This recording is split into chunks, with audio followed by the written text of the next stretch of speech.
चौधरी देवीलाल जी की जीवन यात्रा।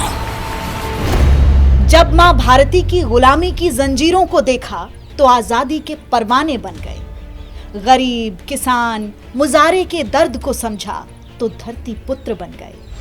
प्रदेश और देश में जन जागरण की अलख जगाई तो जननायक बन गए। मुजारा आंदोलन के हरियाणा केसरी, शेरे हरियाणा और अपने सिर का ताज उतारकर किसी और के सिर पर रख दिया तो त्याग और तपस्या के पर्याय ताऊ देवीलाल कहलाने लगे। प्रदेश के अति लोकप्रिय मुख्यमंत्री और देश के उप प्रधानमंत्री जैसे पदों को सुशोभित करने वाले चौधरी देवीलाल का जीवन अत्यंत आदरणीय, अनुकरणीय और प्रेरणादायक रहा।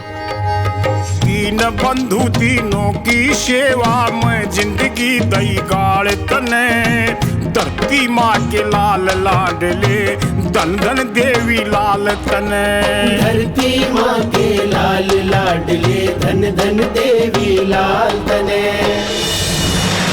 25 दिसंबर 1914 को हरियाणा के सिरसा जिले के तेजाखेड़ा गांव में माता श्रीमती शुगना देवी और पिता चौधरी लेखराम सिहाग के घर जन्मे देवी दयाल ने हरियाणा की धरा को कुछ ऐसे गौरवान्वित किया कि जब जब इस प्रदेश का इतिहास लिखा जाएगा तब तब ताऊ देवीलाल को याद जरूर किया जाएगा। लगभग 2750 बीघे जमीन के जमींदार चौधरी लेखराम के इस पुत्र देवीलाल को ना जमींदारी का रौब आकर्षित कर सका और ना ही घर का सुख और आराम। बचपन से ही इस क्षेत्र में सामाजिक, सांस्कृतिक, आर्थिक और राजनीतिक पिछड़ापन उन्हें दिखाई दिया।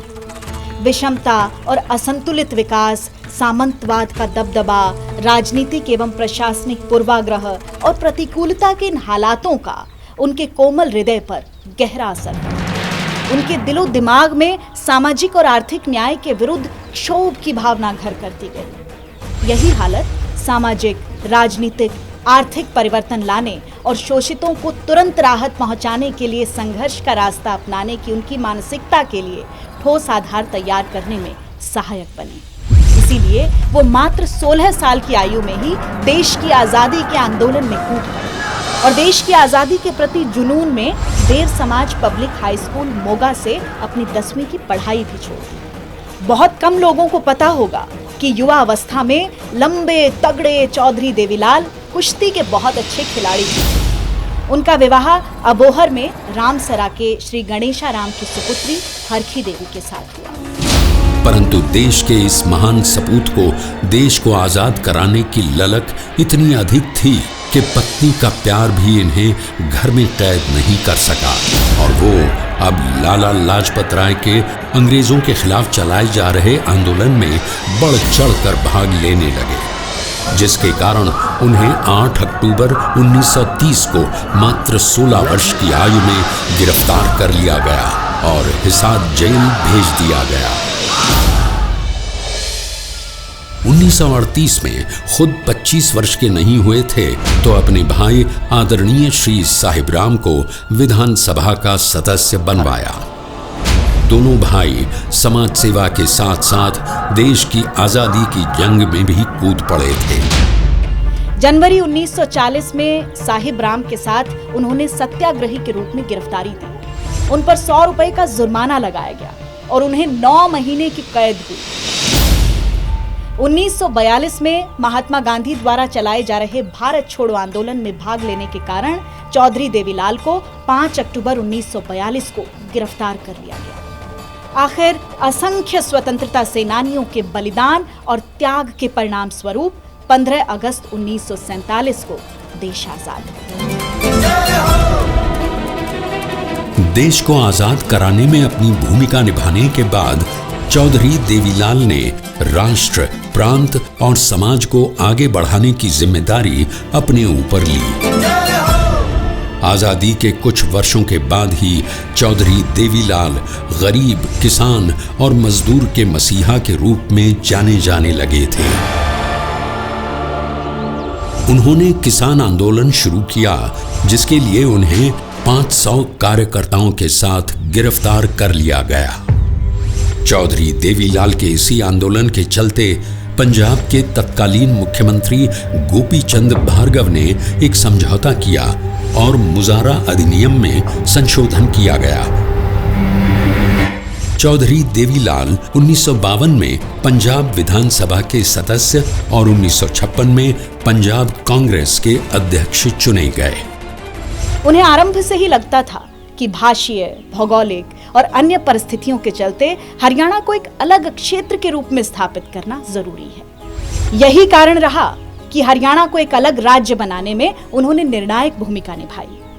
राजनीति में उनका मानना था कि चुनाव में जीतना जरूरी नहीं, बल्कि अपने सिद्धांतों और मुद्दों को जनता तक पहुंचाने के लिए चुनाव लड़ना जरूरी है। प्रदेश का मुख्यमंत्री बनने के बाद उन्होंने भ्रष्टाचार बंद, पानी का प्रबंध मुहिम चला अपने प्रशासनिक दर्शन को स्पष्ट किया। उन्होंने शासन तंत्र को सिविल सचिवालय के गलियारे से बाहर निकाल लोगों के बीच पहुंचाया। खुला दरबार उनकी एक ऐसी देन है जिसे धीरे धीरे देश के अन्य राज्यों में भी अलग अलग नाम से लागू किया गया। मेहनत कशों के प्रति वो संवेदनशील सोच रखते थे, इसीलिए अक्सर कहते थे कि मैं किसान का बेटा पहले हूं और मुख्यमंत्री बाद में।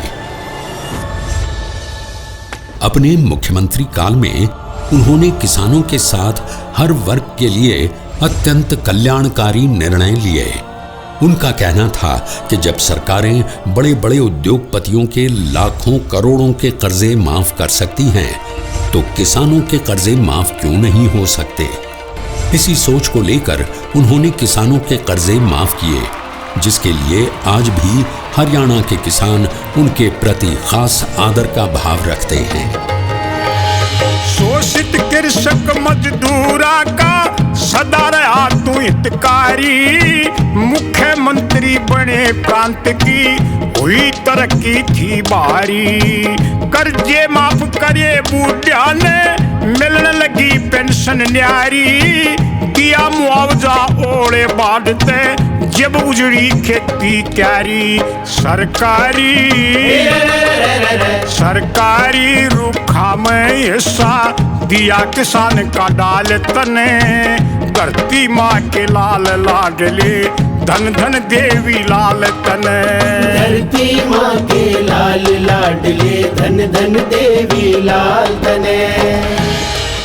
राजनीति को समाज कल्याण का जरिया मानते हुए हरियाणा ही नहीं बल्कि देश में सबसे पहले बुढ़ापा पेंशन यानी वृद्धावस्था सम्मान पेंशन की शुरुआत करने का श्रेय उन्हीं को जाता है। जच्चा बच्चा योजना, काम के बदले अनाज योजना, ट्रैक्टर का टोकन माफ करना, सड़क के साथ लगते पेड़ों का किसानों को आधा हिस्सा देना, ओलावृष्टि जैसी प्राकृतिक आपदाओं से फसल को हुए नुकसान का मुआवजा पीड़ित किसान को सरकार द्वारा देने और साक्षात्कार और टेस्ट के लिए युवा आवेदकों की फ्री बस यात्रा, बेरोजगारी भत्ता की व्यवस्था करने जैसे ऐसे कितने ही निर्णय रहे जो आज भी उन्हें एक महान और संवेदनशील इंसान के साथ साथ कल्याणकारी और दूरदर्शी राजनेता भी बनाते हैं। वो जहां राजनीति को जन कल्याण का जरिया मानते थे, वहीं सत्ता में रहते हुए हमेशा जन भावना को साथ लेकर चलते थे। चौधरी देवीलाल का नारा था, लोक राज लोक लाज से चलता है।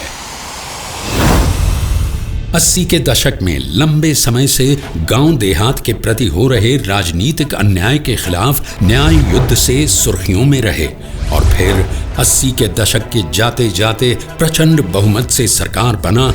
किसान, कमेरे, पिछड़े वर्ग, महिलाओं एवं युवाओं के कल्याण की अनेक नीतियां लागू करने के और सत्ता में रहते हुए भी जनता और जनता के मुद्दों से जुड़े रहने के कारण चौधरी देवीलाल की ख्याति पूरे देश में फैल चुकी थी। पूरा देश उन्हें आशा की किरण के रूप में देखने लगा था। देश भर के विपक्षी नेताओं को लगने लगा था कि भारत की राजनीति में बदलाव का सूत्रधार कोई बन सकता है तो वे चौधरी देवीलाल हो सकते हैं। उनकी लोकप्रियता, संगठन क्षमता तथा सबको साथ लेकर चलने की क्षमता के चलते ही वे देश की राजनीति के केंद्र बने और प्रधानमंत्री पद के नामित भी हो गए। यही वो क्षण और निर्णय था जिसने चौधरी देवीलाल को देश की राजनीति में अब तक का सबसे महान सैद्धांतिक राजनेता बना दिया। यहीं से उनका वो निर्णय निकल कर आया जब उन्होंने सिद्ध कर दिया कि उन्होंने राजनीति सत्ता के लिए नहीं बल्कि लोक सेवा के लिए की है।